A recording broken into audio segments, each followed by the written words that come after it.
स्वागत है दोस्तों द एम्प्लॉयमेंट होम के इस प्लेटफॉर्म पर। आज हम लोग विज्ञान के प्रश्नों की श्रृंखला को आगे बढ़ा रहे हैं। ये विज्ञान के प्रश्न रेलवे के विभिन्न परीक्षाओं में पूछे गए हैं और आने वाले एनटीपीसी और ग्रुप डी की परीक्षाओं में पूछे जाने की 100% संभावना है। हम इन प्रश्नों को विस्तार पूर्वक सॉल्व करेंगे ताकि इन प्रश्नों से जुड़े हुए और भी जो महत्वपूर्ण बिंदु हैं उन बिंदुओं से अगर आपसे एग्जाम में सवाल पूछा जाए तो आप उन प्रश्नों को भी बहुत आसानी से कर पाए। तो अगर आप हमारे चैनल पर नए हैं तो चैनल को सब्सक्राइब कर लीजिए। चलिए स्टार्ट करते हैं। तो आपको प्रश्न जो है आपके स्क्रीन पर दिखाई दे रहा है। तो पहला प्रश्न देखिए, निम्नलिखित में से कौन सी तंत्रिका आँखों से कानों को जोड़ती है? Option A cerebrum, option B cerebellum, option C है मेड्यूला, ऑप्शन डी है स्पाइनल कोड। आप इन प्रश्नों का जवाब खुद से भी देने का प्रयास करेंगे। तो देखिए, हमारा जो ब्रेन है ना, हमारा मस्तिष्क 3 भागों में बटा हुआ है। आगे वाला अग्र मस्तिष्क है ना, बीच में मध्य मस्तिष्क और पश्च मस्तिष्क। तो इन मस्तिष्क को भी कई भागों में बांटा गया है। जैसे पहला आपके पास ऑप्शन जो था वो ऑप्शन देखिए, पहला ऑप्शन क्या है? सेरिब्रम है। अगर हम सेरिब्रम की बात करें तो ये हमारे ब्रेन का, ये हमारे मस्तिष्क का सबसे बड़ा भाग होता है। सवाल आपके एग्जाम में पूछा जाएगा कि हमारे ब्रेन का सबसे बड़ा भाग कौन सा है? आंसर होगा सेरिब्रम। और ये जो सेरिब्रम है ना, ये हमारे मस्तिष्क का सीपीयू है, यानी हमारे मस्तिष्क का ये मेमोरी है।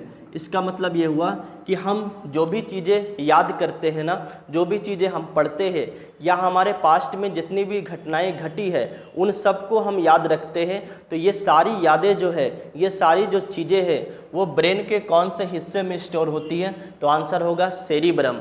तो हम जो भी पढ़ते हैं, जो भी याद रखते हैं, वो सारी चीज़ जो है वो सेरिब्रम कंट्रोल करती है। इसलिए सेरिब्रम को हम ब्रेन का मेमोरी कहते हैं, यानी ब्रेन का सीपीयू भी कहते हैं हम इसे। और सेरिब्रम हमारे ब्रेन का सबसे महत्वपूर्ण पार्ट होता है। तो दूसरा ऑप्शन था, तो देखिए दूसरे ऑप्शन में है हमारा ब्रेन का एक पार्ट जिसका नाम है सेरिबेलम, है ना, सेरिबेलम।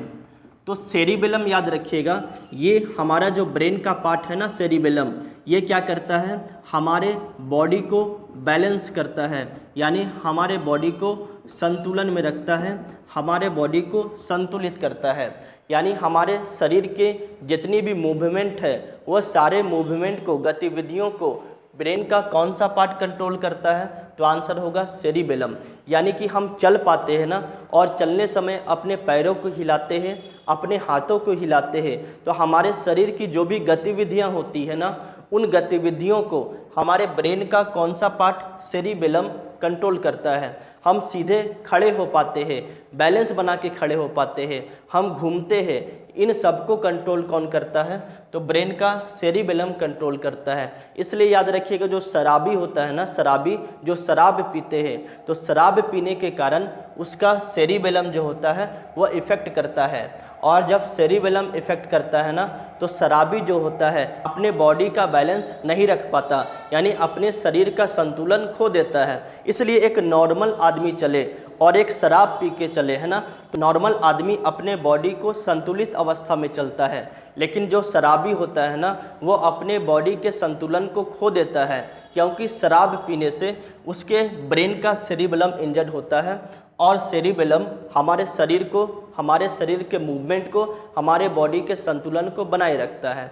इसके साथ साथ जो सेरिबेलम होता है ना, तो हमारे जो सेंस ऑर्गन होते हैं, हमारे जो सेंस ऑर्गन होते हैं, यानी हमारी जो इंद्रियां होती है ना, उन इंद्रियों को ब्रेन से जोड़े रखता है, उन इंद्रियों को आपस में जकड़े रखता है, जोड़े रखता है। कहने का मतलब है हमारी जो आँखें हैं, हमारी जो नाक है, हमारी जो जीभ है, कान है, इन सबको आपस में जोड़ के, इन सबको आपस में पकड़ के ब्रेन का कौन सा पार्ट रखता है? तो आंसर होगा सेरिबेलम। इसलिए हमारे क्वेश्चन का आंसर क्या होगा? ऑप्शन नंबर बी सेरिबेलम होगा। यानी क्वेश्चन था कौन सी तंत्रिका आँखों से कानों को जोड़ती है? तो आंसर क्या होगा? सेरिबेलम होगा। हमारा एक पार्ट है ब्रेन का जिसका नाम क्या है? मेड्यूला। याद रखिएगा, ब्रेन का जो पार्ट है ना, ये मेड्यूला हमारे शरीर के तापमान को, हमारे शरीर के टेम्परेचर को कंट्रोल करता है। और हम लोग जो भोजन निगलते हैं ना, तो भोजन के निगलने को भी ब्रेन के कौन सा पार्ट कंट्रोल करता है? मेड्यूला। पहला, हमारे बॉडी के, हमारे शरीर के टेम्परेचर को, और हम जो भोजन खाते हैं, भोजन को जो निगलते हैं, तो भोजन के निगलने को नियंत्रित कौन करता है? तो आंसर क्या होगा? मेड्यूला। चौथा ऑप्शन है, देखिए चौथा ऑप्शन है स्पाइनल कोड। ये स्पाइनल कोड करता क्या है? हमारे ब्रेन के जितने भी पार्ट हैं ना, उन सभी पार्टों को जोड़ के रखता है। ये सभी पार्ट, हमारे ब्रेन के सभी पार्ट किससे जुड़े होते हैं? तो आंसर होगा स्पाइनल कोड से। चलिए नेक्स्ट क्वेश्चन, हम लोग दूसरा क्वेश्चन देखते हैं। तो देखिए स्क्रीन पे दूसरा क्वेश्चन आपको दिखाई दे रहा है। आप इसे है ना वीडियो को पॉज करके थोड़ा सा सॉल्व करने का प्रयास करेंगे चीज़ें, है ना। तो क्वेश्चन नंबर 2 है, देखिए निम्न में से किस प्रकार की दवाओं का उपयोग अपच के इलाज के लिए किया जाता है? निम्न में से किस प्रकार की दवाओं का उपयोग इनडाइजेशन में किया जाता है? तो याद रखिएगा, हम जब भोजन करते हैं ना, तो भोजन मुंह में डालते हैं और मुंह के द्वारा, ग्रास नली के द्वारा भोजन हमारे आमाशय में जाता है। तो हमारे आमाशय में एक प्रकार की कोशिकाएं होती है जिसको हम ऑक्सेंटिक कोशिका कहते हैं। इन कोशिकाओं से एक एसिड का स्राव होता है, एक अम्ल का स्राव होता है। इससे हम HCl अम्ल यानी हाइड्रोक्लोरिक अम्ल कहते हैं। ठीक है, ये हाइड्रोक्लोरिक अम्ल जो होता है, हमारे आए हुए आमाशय में जो भोजन होते हैं, उस भोजन को अम्लीय माध्यम में, एसिडिक मीडियम में चेंज करने का काम करता है। और भोजन का जो पाचन होता है ना, पाचन, उस पाचन के रेट को बढ़ाता है, यानी डाइजेशन के दर को बढ़ाने का काम करता है कौन? HCl अम्ल। लेकिन जब कभी हम क्या करते हैं, मसालेदार भोजन कर लेते हैं, चटपटा भोजन करते हैं, तो उस समय हमारे शरीर में ऑक्सेंटिक कोशिकाओं से HCl अम्ल का स्राव ज़्यादा हो जाता है। जब HCl अम्ल का स्राव ज़्यादा होता है, इसका मतलब हमारे आमाशय में अम्लीय एसिड यानी HCl एसिड की मात्रा अधिक हो गई, जिसके कारण हमें एसिडिटी की शिकायत हो जाती है। दूसरा, हम टाइम पे भोजन कर रहे हैं ना, अगर हम रात का भोजन 9 बजे कर रहे हैं, टाइमली कर रहे हैं, लेकिन कभी कभी क्या होता है कि हमारा टाइम फेल हो जाता है।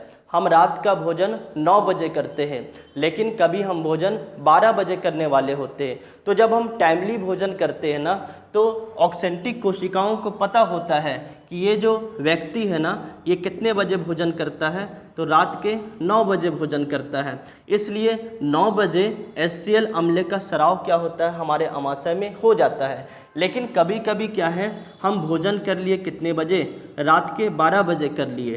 तो ऑक्सेंटिक कोशिकाओं को रूटीन पता था कि ये लड़का, ये व्यक्ति 9 बजे भोजन करता है।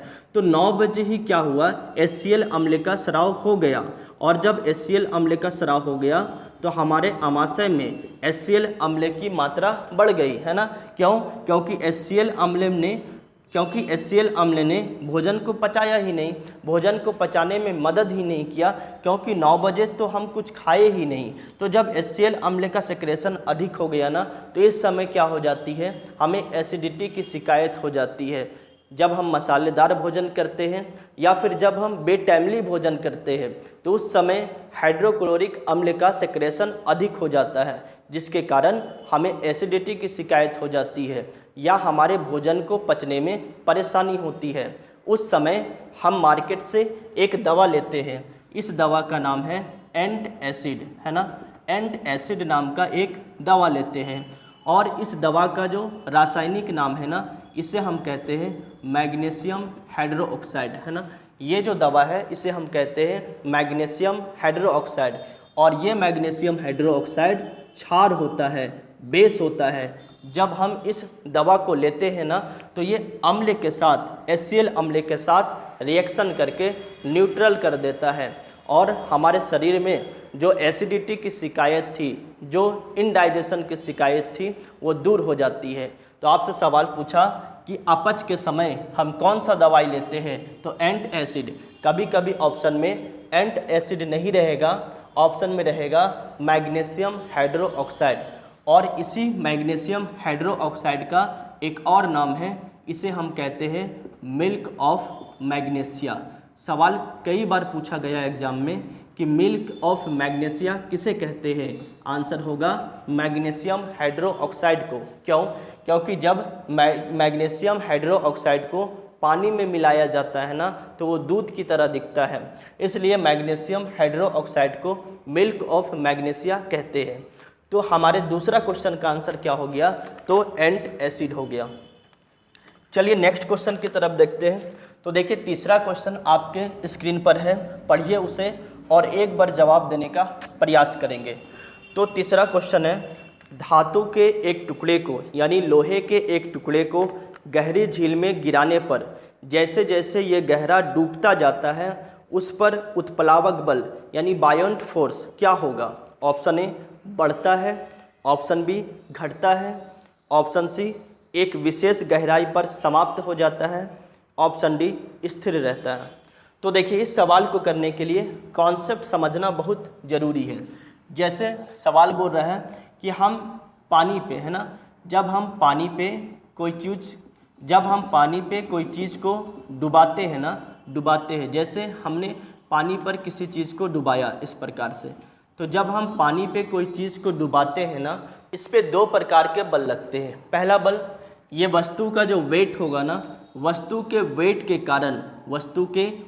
के कारण यहाँ पर एक बल लगता है, उस बल का नाम है वेट फोर्स, भार बल। और ये वस्तु जो अपने भार के कारण जो फोर्स लगा रहा है ना, ये फोर्स हमेशा नीचे की तरफ लगाता है। दूसरा फोर्स जो लगता है, पानी के जो मॉलिक्यूल्स होते हैं ना, पानी के जो अणु होते हैं मॉलिक्यूल्स, ये वस्तु के ऊपर की तरफ है ना, ऊपर ढकेलने का प्रयास करता है। कौन? पानी के मॉलिक्यूल्स, पानी के अणु ऊपर एक फोर्स लगाता है ऊपर की दिशा में, और इसी फोर्स को क्या कहा जाता है? इस फोर्स को कहा जाता है बायोंट फोर्स, उत्प्लावक बल।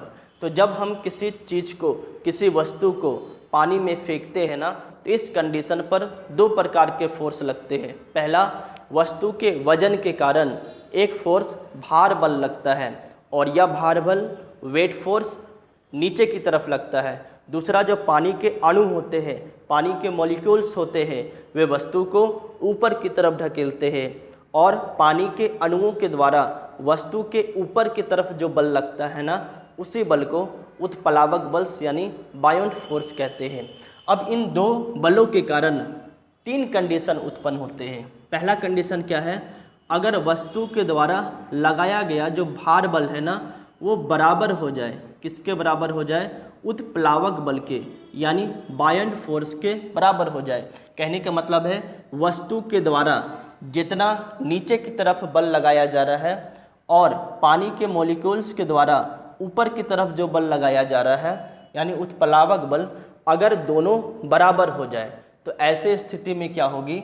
ऐसे स्थिति में वस्तु का आधा हिस्सा पानी में डूबा रहेगा और वस्तु का आधा हिस्सा जो है पानी के ऊपर रहेगा और वस्तु जो है वो तैरती हुई नजर आएगी।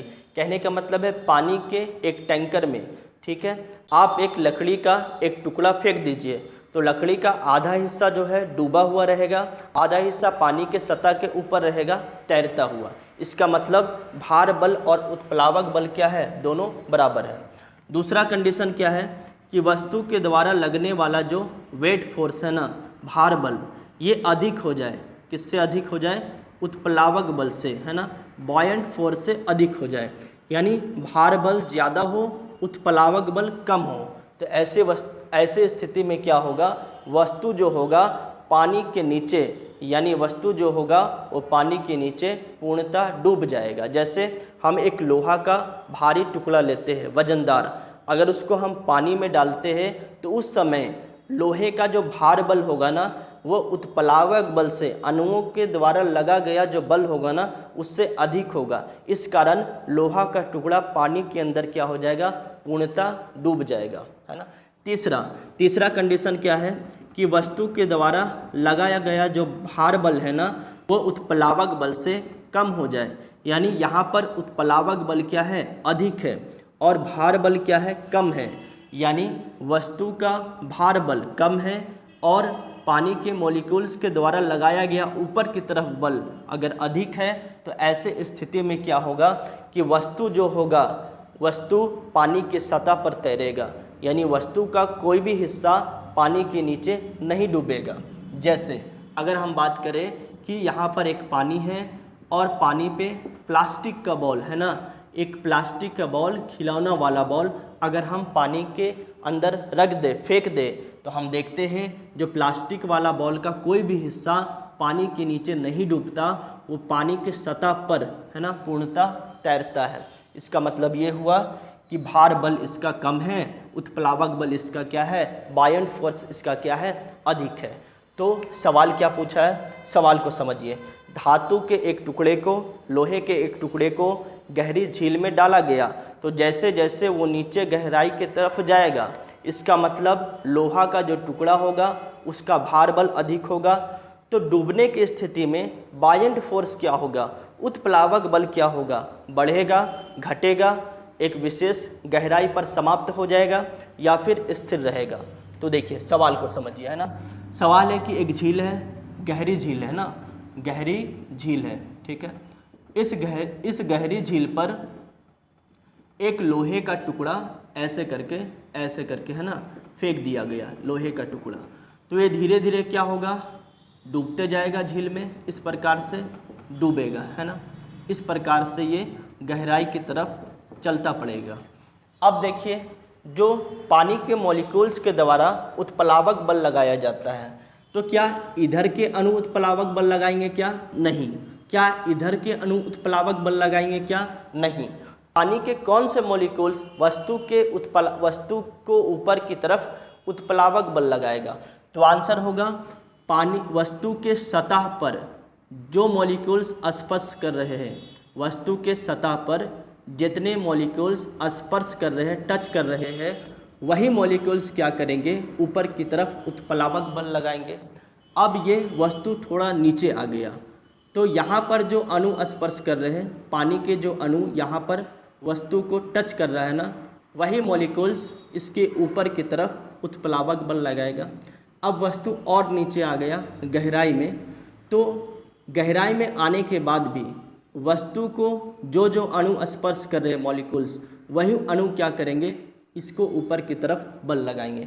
अब एक चीज़ ध्यान रखिएगा कि ये जो मॉलिक्यूल्स यहाँ पर उत्प्लावक बल लगा रहे हैं ना, तो इन मॉलिक्यूल्स की संख्या और इन मॉलिक्यूल्स की संख्या, इन मॉलिक्यूल्स की संख्या क्या है, बराबर है। कहने का मतलब है अगर यहाँ पर 1,00,000 मॉलिक्यूल्स मिलकर बायंट फोर्स लगा रहे हैं, तो यहाँ पर भी 1,00,000 मॉलिक्यूल्स हैं।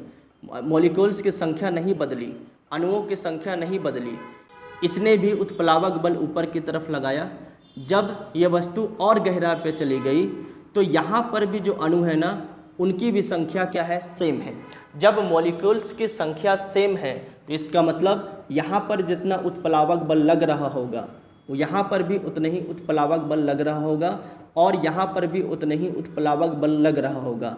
यानी कि वस्तु जितनी गहराई पर चली जा रही है, बायंट फोर्स उतना ही लग रहा है, समान लग रहा है, कांस्टेंट लग रहा है, स्थिर लग रहा है ना। क्यों? क्योंकि बायंट फोर्स किस पे निर्भर कर रहा है, वस्तु जहाँ पर टच कर रही है उसके मॉलिक्यूल्स की संख्या पर निर्भर कर रहा है। और हर जगह पे चाहे किसी भी गहराई पर चले जाइए, मॉलिक्यूल्स की संख्या एक समान है। जब मॉलिक्यूल्स की संख्या एक समान है, तो इसका मतलब ये सारे मॉलिक्यूल्स अलग अलग गहराई पर एक समान उत्प्लावक बल लगा रहे होंगे। तो इसका मतलब तीसरा का जो आंसर है वो ऑप्शन नंबर डी होगा, स्थिर रहता है।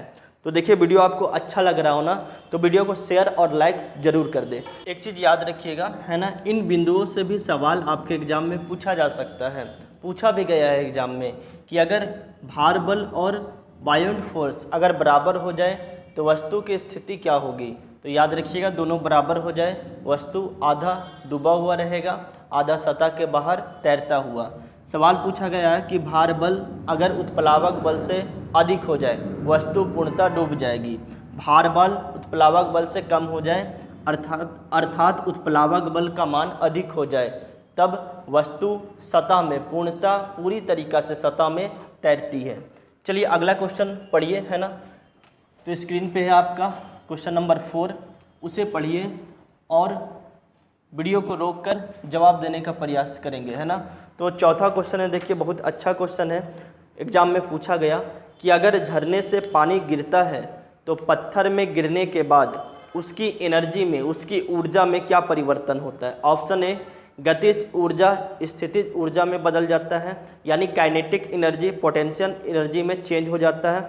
ऑप्शन बी, ऊष्मा ऊर्जा गतिज ऊर्जा में, यानी हीट एनर्जी काइनेटिक एनर्जी में। तीसरा, गतिज ऊर्जा ऊष्मा में, यानी काइनेटिक एनर्जी हीट एनर्जी में। चौथा, ऊष्मा ऊर्जा स्थितिज ऊर्जा में। तो देखिए, इस क्वेश्चन को समझने से पहले एक कॉन्सेप्ट याद रखिएगा। जब कोई वस्तु गति करती है ना, तो गति करने के कारण उसमें जो ऊर्जा उत्पन्न होता है उसे हम गतिज ऊर्जा कहते हैं।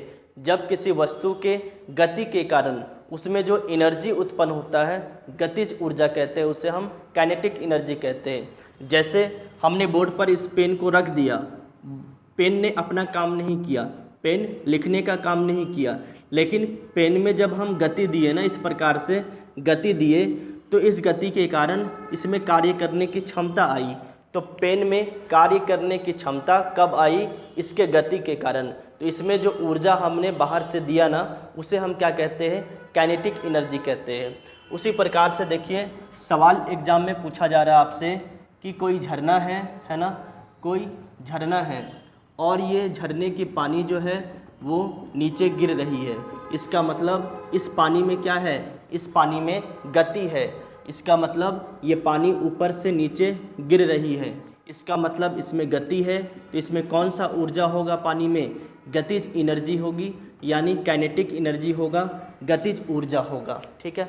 दूसरा बात याद रखिएगा, पानी के जो मॉलिक्यूल्स है ना, ये नीचे में क्या है? पत्थर है, और ये पानी जाकर कहाँ पर? पत्थर पे टकरा रहा है। इसका मतलब जो वाटर के मॉलिक्यूल्स होंगे, पानी के जो अणु होंगे, वो पत्थर पर रगड़ करते होंगे, घर्षण करते होंगे, फ्रिक्शन करते होंगे। तो याद रखिएगा, जब दो वस्तु आपस में घर्षित हो, यानी दो वस्तु आपस में रगड़ उत्पन्न करे, तो उस समय जो ऊर्जा उत्पन्न होगा ना, उसे हम क्या कहेंगे? उसे हम कहेंगे ऊष्मा ऊर्जा कहेंगे, यानी इसे हम इंग्लिश में हीट एनर्जी कहेंगे। जैसे उदाहरण के लिए, आप अपने दोनों हाथों को रगड़िए कस के, है ना, तो आपको गर्म का एहसास होगा, गर्मी का एहसास होगा। तो ये जो रगड़ के कारण आपके हाथों में जो ऊर्जा निकल रहा है ना, इस ऊर्जा को हम क्या कहेंगे? इसे हम हीट एनर्जी कहेंगे, इसे हम ऊष्मा ऊर्जा कहेंगे। तो जब पानी ऊपर से नीचे गिर रही है तो गति हो रहा है, और इस कारण इसमें जो ऊर्जा है ना, गतिज ऊर्जा है। तभी तो इस ऊर्जा को हम, जब पानी झरने से नीचे गिरता है ना, तो हम नीचे टरबाइन लगा देते हैं, पंखा लगा देते हैं, और पानी में जो गतिज ऊर्जा है ना, उसको हम कन्वर्ट कर लेते हैं किसमें? विद्युत ऊर्जा में, है ना। तो पानी में क्या है? जब ये नीचे गिर रहा है, पानी में गतिज ऊर्जा है, और जब पानी पत्थर से टकरा रहा है, इसका मतलब पानी के मॉलिक्यूल्स पत्थर में रगड़ उत्पन्न कर रहे हैं, फ्रिक्शन उत्पन्न कर रहे हैं, घर्षण उत्पन्न कर रहे हैं, और इस घर्षण के कारण यहाँ पर जो ऊर्जा उत्पन्न हो रहा है, उस ऊर्जा को हम हीट एनर्जी, ऊष्मा ऊर्जा कहेंगे। इसका मतलब इस क्वेश्चन का आंसर क्या होगा? Option number C. जब झरने का पानी पत्थर में गिरता है ना, तो गतिज ऊर्जा किस में चेंज हो जाता है? ऊष्मा ऊर्जा में। ठीक है, याद रखिएगा। चलिए नेक्स्ट क्वेश्चन देखते हैं, क्वेश्चन नंबर 5। तो क्वेश्चन नंबर 5 पढ़ेंगे। क्वेश्चन नंबर 5 है, स्टील जंगरोधी बनाता है, यानी स्टील को कौन जंगरोधी बनाता है? Option A carbon, option B sodium, option C लोहा, और ऑप्शन डी क्रोमियम। तो याद रखिएगा, स्टील यानी कि इस्पात के बारे में बात कर रहा है। स्टील को जंगरोधी बनाने के लिए क्या इस्तेमाल किया जाता है? तो याद रखिएगा, इसका आंसर होगा क्रोमियम। क्रोमियम, है ना। लेकिन अगर सवाल पूछे स्टील को कठोर कौन बनाता है, तो आंसर होगा स्टील को कठोर कार्बन बनाता है। अब देखिए, इस क्वेश्चन के ऑप्शन में कौन कौन सा ऑप्शन है? तो पहला ऑप्शन क्या है? कार्बन है। दूसरा ऑप्शन क्या है? सोडियम है। ऑप्शन नंबर सी क्या है? लोहा है। और ऑप्शन नंबर डी क्या है? क्रोमियम है ना। तो ध्यान से समझेंगे। सवाल आपसे क्या पूछा है? स्टील जंगरोधी बनाता है। अगर ऑप्शन में क्रोमियम है तो आंसर क्या होगा, क्रोमियम होगा। अगर ऑप्शन में क्रोमियम और कार्बन दोनों हैं तब भी आंसर क्या होगा, क्रोमियम है। लेकिन कभी मान लेते हैं आपसे सवाल पूछा स्टील जंग रोधी बनाता है और कहीं पर भी ऑप्शन में क्रोमियम नहीं दिखा, तब ऐसे में आपका क्या आंसर होगा, ऐसे में आंसर आप टिक करेंगे क्या, कार्बन। स्टील जंग रोधी बनाता है, पहला प्रेफरेंस आप किसे देंगे, क्रोमियम को। जब क्रोमियम ऑप्शन में ना हो तो हम किसको आंसर टिक करेंगे, कार्बन को। इसी प्रकार से अगर सवाल पूछा जाए स्टील को कठोर कौन बनाता है, ऑप्शन में कार्बन भी है क्रोमियम भी है, तो हम पहला प्रेफरेंस किसको देंगे, कार्बन को देंगे, कार्बन को टिक करेंगे। लेकिन सवाल पूछा गया है कि स्टील को कठोर कौन बनाता है, कार्बन हमें नज़र नहीं आ रहा है किसी भी ऑप्शन में, तो हम किसको टिक करेंगे, तो हम दूसरा प्रेफरेंस देंगे किसको, क्रोमियम में। ये बातें याद रखिएगा, यहाँ से एग्ज़ाम जो है एग्ज़ाम में सवाल घुमाया जाता है। चलिए नेक्स्ट क्वेश्चन देखते हैं। क्वेश्चन नंबर 6 देखिएगा, क्वेश्चन नंबर 6 को पढ़िएगा। प्रोटीन का पाचन कहाँ से शुरू होता है, कहाँ से शुरू होता है। पहला ऑप्शन है मौत से, मुंह से। दूसरा ऑप्शन है स्टोमक, आमाशय से। ऑप्शन नंबर सी ड्यूडेनम से। Option number D small intestine, छोटी आंत से। तो याद रखिएगा, जब हम भोजन करते हैं ना तो भोजन को सबसे पहले हम कहाँ डालते हैं, मुंह में डालते हैं। जब भोजन को हम मुंह में डालते हैं ना तो यहाँ पर लार ग्रंथियाँ पाई जाती है और इन ग्रंथियों से लार निकलता है और लार हमारे मुंह में जाकर मिल जाता है। तो इस लार में ना हमारे मुंह से निकलने वाला जो लार होता है ना, ये लार हमारे मुंह के भोजन में आकर मिल जाता है और इस लार में एक एंजाइम होता है, इस एंजाइम का नाम है एमाइलेज। ठीक है, एमाइलेज करता क्या है, तो एमाइलेज हमारे भोजन में जो कार्बोहाइड्रेट होते हैं ना, उस कार्बोहाइड्रेट का पाचन हमारे मुंह में ही स्टार्ट कर देता है। तो यहाँ से पहला सवाल कि भोजन का पाचन कहाँ से स्टार्ट होता है, हमारे मुंह से प्रारंभ होता है। या फिर सवाल पूछा जाए कि कार्बोहाइड्रेट का पाचन कहाँ से स्टार्ट होता है, कार्बोहाइड्रेट का जो पाचन होता है वो कहाँ से, हमारे मुंह से प्रारंभ हो जाता है। और जब हम भोजन करते हैं ना तो भोजन में स्टार्च पाया जाता है। स्टार्च क्या है, कार्बोहाइड्रेट का एक रूप है और इसी कार्बोहाइड्रेट का जो एक रूप है ना स्टार्च, इसी स्टार्च का पाचन कौन करता है, एमाइलेज नामक एंजाइम करता है और इसे छोटे छोटे टुकड़ों में तोड़ देता है। पचाने के बाद ये जो छोटा टुकड़ा हमारे पास आया ना, इसे हम कहते हैं क्या, इसे कहते हैं माल्टोज। सवाल पूछा जाता है एग्जाम में, एमाइलेज किसका पाचन करता है, स्टार्च नामक कार्बोहाइड्रेट का, और स्टार्च को किस में कन्वर्ट करता है, तो आंसर होगा माल्टोज में। उसके बाद भोजन जो है ना ये ग्रास नली में प्रवेश करता है, एसोफेगस में प्रवेश करता है। याद रखिएगा, ग्रास नली में भोजन का पाचन नहीं होता, किसी प्रकार भोजन का पाचन नहीं होता। तो सवाल पूछा जाता है कि कौन से अंग में भोजन का पाचन नहीं होता, तो आंसर होगा ग्रास नली में। उसका बाद भोजन जो है आमाशय में पहुंचता है, स्टोमक में पहुंचता है। तो याद रखिएगा, स्टोमक में किसका पाचन होता है, तो हमारे प्रोटीन का पाचन प्रारंभ हो जाता है। तो सवाल आपसे पूछा गया कि प्रोटीन का पाचन कहाँ से प्रारंभ होता है, तो आंसर क्या होगा बताइए, स्टोमक से, आमाशय से पाचन शुरू होता है प्रोटीन का, है ना। दूसरा बात याद रखिएगा, हमारा पाचन कंप्लीट कहाँ पर होता है, पाचन पूर्ण कहाँ होता है, डाइजेशन कंप्लीट कहाँ होता है, तो याद रखिएगा छोटी आंत में, स्मॉल इंटेस्टाइन में भोजन का पाचन समाप्त हो जाता है। प्रारंभ कहाँ से होता है, मुंह से। मुंह में किसका पाचन होता है, कार्बोहाइड्रेट का। क्या हमारे मुंह में प्रोटीन का पाचन होता है क्या, तो आंसर होगा नहीं। प्रोटीन का पाचन प्रारंभ कहाँ से होता है, तो आंसर होगा स्टोमक में, है ना। तो 6 नंबर क्वेश्चन का आंसर ऑप्शन नंबर बी होगा, स्टोमक में होगा। चलिए क्वेश्चन नंबर 7 हम लोग पढ़ते हैं। तो 7 देखिए, पढ़िए क्वेश्चन नंबर 7 को। तो क्वेश्चन नंबर 7 बोल रहा है क्या, निम्न में से कौन सा कार्बनिक अम्ल अंगूर, इमली तथा केला में प्रचुर मात्रा में विद्यमान रहता है। देखिए ऑप्शन क्या है, ऑप्शन पहला क्या है बताइए, तो आंसर होगा ऑप्शन पहला क्या है, तो पहला ऑप्शन है एसिटिक अम्ल, है ना। और ऑप्शन नंबर बी क्या है, तो ये है आपका क्या, सिट्रिक अम्ल, ठीक है। ऑप्शन नंबर सी क्या है, तो ऑप्शन नंबर सी है लैक्टिक अम्ल, और ऑप्शन नंबर डी क्या है, तो टार्टेरिक अम्ल, है ना। ध्यान से समझिएगा।